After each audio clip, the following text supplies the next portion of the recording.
ROSTERMANIA, Scrims Results, new POI Draft update are all on today's menu. So welcome back to the Apex Morning Shift, your number one Apex Morning Show on the planet. That is a...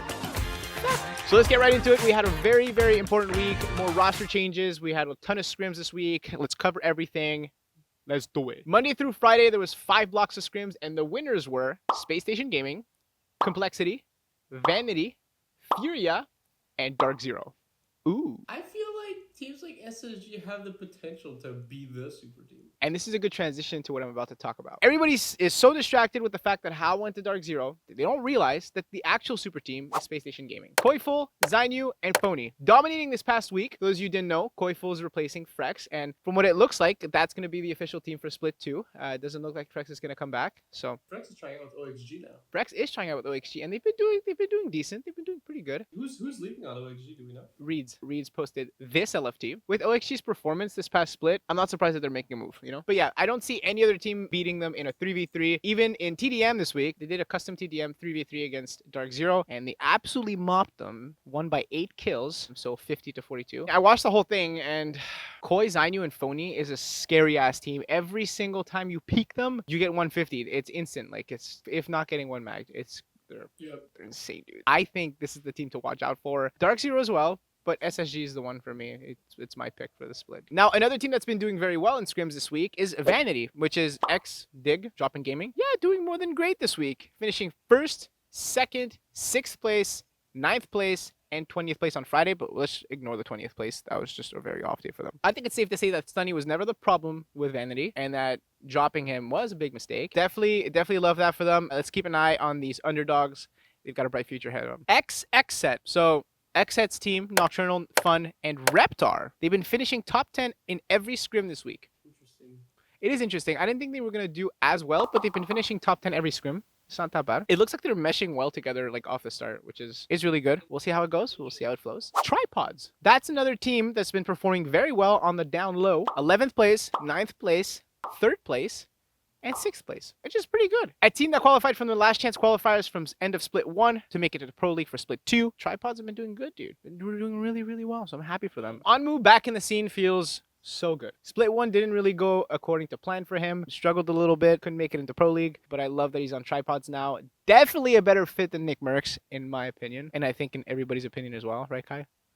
I think Nick was good, but I think seeing him back, like, on Warzone with Dr. Disrespect and Tim, that's where he belongs. Yeah, I agree. And speaking of better fits for their team, Dezignful. After a week of really bad scrims with TSM, dear Lord, Design realized that he was a better fit for DSG. Now, let me explain to you why. Design is a very unique way of IGLing, okay? To put it lightly, he's a crackhead. Crackhead energy. It took so much time to build that chemistry with Enemy and Timmy, and they play so well around his IGLing playstyle. Now, I'm not saying that he wouldn't do well with TSM. He would do very well, but it would take so much time to rebuild everything, which really isn't worth it, especially since him and DSG have that chemistry and they've been one fight away from winning LAN twice now, and especially with the Esports World Cup coming around soon, there's no point in trying to rebuild something that's already there. You know what I mean? I'm actually surprised that Design even tried out with TSM. Very good decision for Design to stay on DSG. I'm happy for them. Looking forward to Split 2, seeing them in action.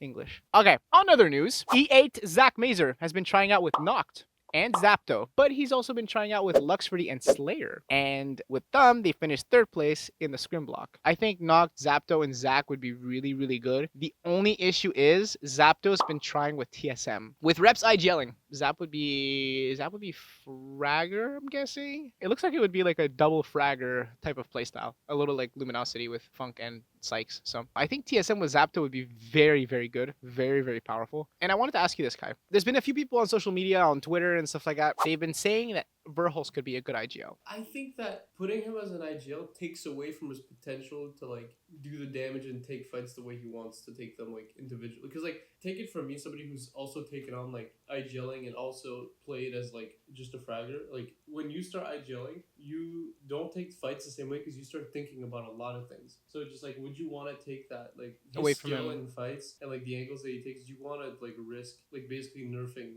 roles by giving him more responsibility. That's true. That's a good point. I think Reps' IGL would be really good. I want to see that. And now, speaking of mixed feelings, on Wednesday, midway through the scrims, Apex forced a change upon Apex Competitive, which is POI Draft. For those of you who have no idea what this is, let me explain to you very simply. Basically, now you have to draft your own POI. There's no more POIs reserved for one team. So no more TSM owns Siphon, no more Dark Zero owns Mills. Before every scrim, teams are randomly given an order of selection, and then they draft their POIs one at a time. A little like the NBA draft or NHL draft. So for example, sometimes SSG will get the first pick. So they're going to get the choice between all the POIs on both maps, and they're going to pick whatever they want. Sometimes they're going to be stuck with a bad POI because they're going to be picked last. So they're going to have 20th pick, and they're going to be like, damn it, I have to pick a POI that barely has any loot. I think the POI draft is a good thing. There's been a lot of mixed feelings. I'm going to put a ton of tweets right here of people not very happy with it. I think it's a good thing. I can see why it's frustrating. Here's why it's really good. It removes contests, which yes, is one of the most entertaining things in the game to watch as a viewer. Example, at LAN, the most entertaining thing that we saw in the grand finals was the E8 versus 07 contest. It's so entertaining to watch, but it also ruins competitive integrity. It can completely ruin the performance of a very, very good team. But most of all, the POI draft is a good thing because it removes ego. What I mean by that is teams can't claim a POI anymore. So teams that have a high stature like TSM,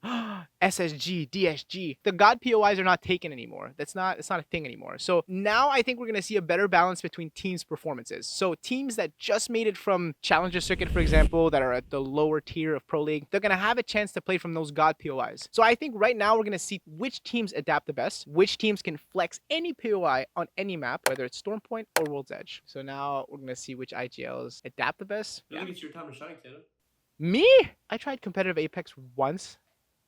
This upcoming Saturday is the Esports World Cup qualifiers, okay? It's going to be super, super entertaining to watch. I cannot wait. Next week, we're going to be talking about the qualifiers and everything that has to do with it.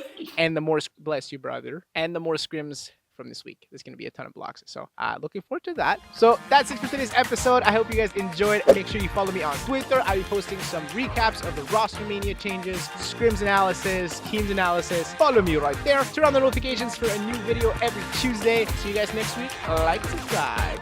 Peace. All right, now say something funny for the end of the video. I don't know. I have to put a clip at the end. Yeah.